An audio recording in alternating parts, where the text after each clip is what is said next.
An American tourist once asked me if Britain pays the United States royalties for using the English language. That question reveals one of the most fascinating cultural riddles of our time. Welcome to the transatlantic gap. This isn't about who's right or wrong, but why we see the world through different lenses. Let's start with the fundamental problem of time. Americans process reality through an abbreviated timeline. Imagine your life was only 10 years long.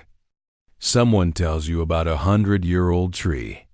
Your brain would struggle to compute it. The American story is a sprint of creation and revolution. The British story is a marathon of evolution and survival. When a sprinter tries to run a marathon, they bring the wrong energy. I was at the Roman baths in Bath, built around 60 AD. An American man stared at the complex and asked, "Is this a replica? Or did you build it after 1776 for tourists?" When I said the Romans built it 2 millennia ago, his mind stalled. He touched a stone and said, "But it looks too real." For him, ancient history felt like special effects. The past wasn't a place to visit, but a story he'd been told. This extends to entire ways of life. In a 700-year-old Cotswolds village, a tourist asked my cousin when the UK launched this vintage countryside look. She wanted to know which architect designed the vibe, the concept that no one designed it, that it was simply centuries of accumulated life was beyond her comprehension. The deepest confusion appears around national identity. An American woman was shocked. We don't celebrate the 4th of July, but it's the global freedom holiday. She insisted. When I explained it commemorates independence from Britain, she whispered, "So you don't celebrate losing?" She saw world history as a single story where America was the climax. This isn't ignorance, but psychological conditioning. Americans grow up where a 150-year-old building is ancient. Their nation has a clear founding moment. In Britain, there's no single beginning. Our history is a tangled forest. Our Constitution has unwritten traditions. We swim in deep time, while Americans build boats to sail time's river. When an American encounters a 2,000-year-old bathhouse, it contradicts their understanding of reality. The brain's defense is to file it under fiction. The past isn't just a foreign country, it's a different dimension. Yet this same cognitive framework creates America's greatest strength: boundless confidence. The mind that can't process a castle is the same one that empowers strangers to ask bold questions. They aren't time travelers, but pioneers.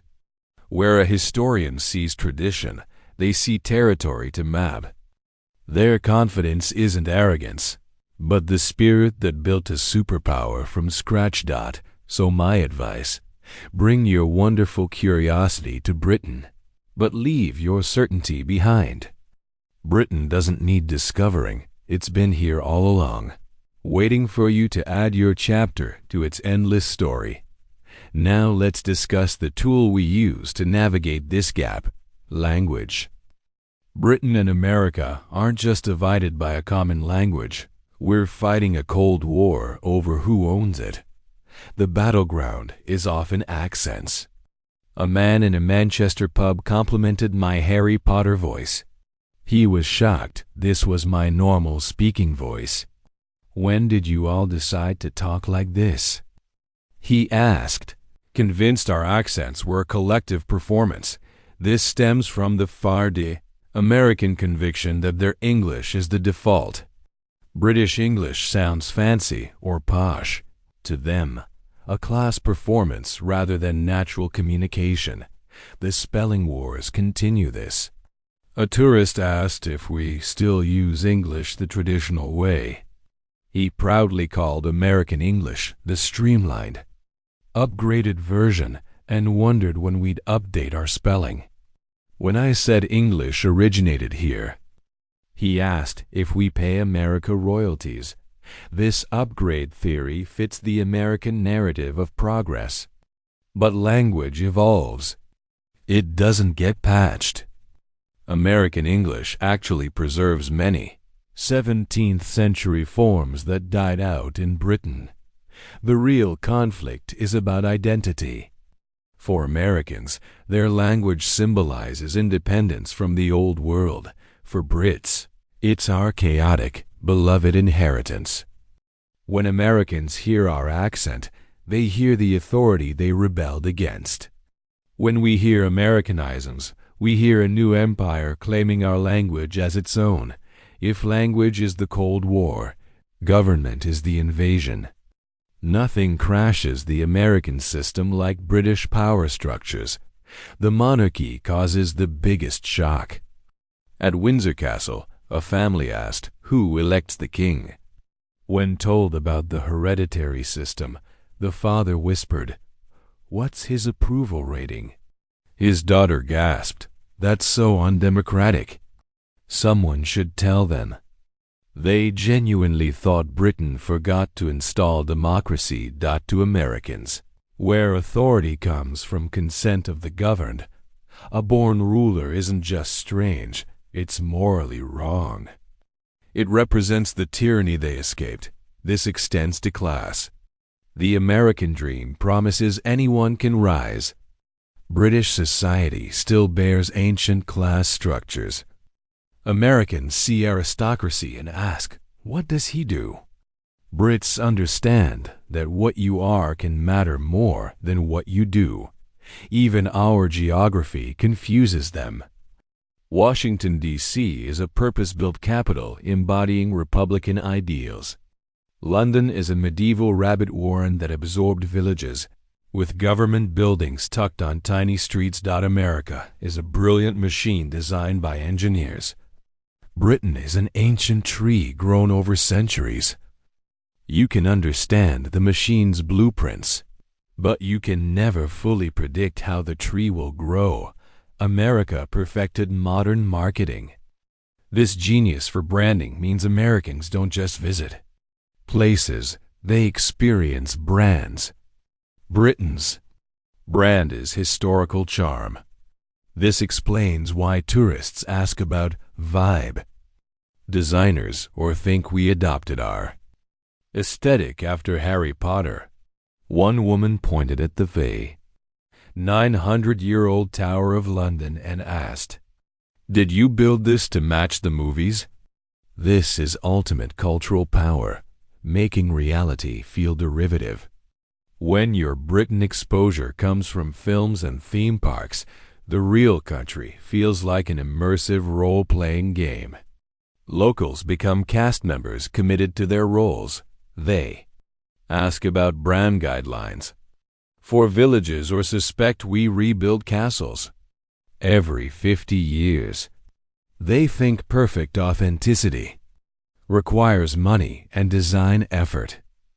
The concept of genuine, accidental age is outside their framework. This isn't cynical, it's a compliment. They think we're brilliant theme park designers admiring our show. The tragedy is missing the real magic. None of it is a show. The pub isn't on theme, it's where a farmer has drunk for 50 years.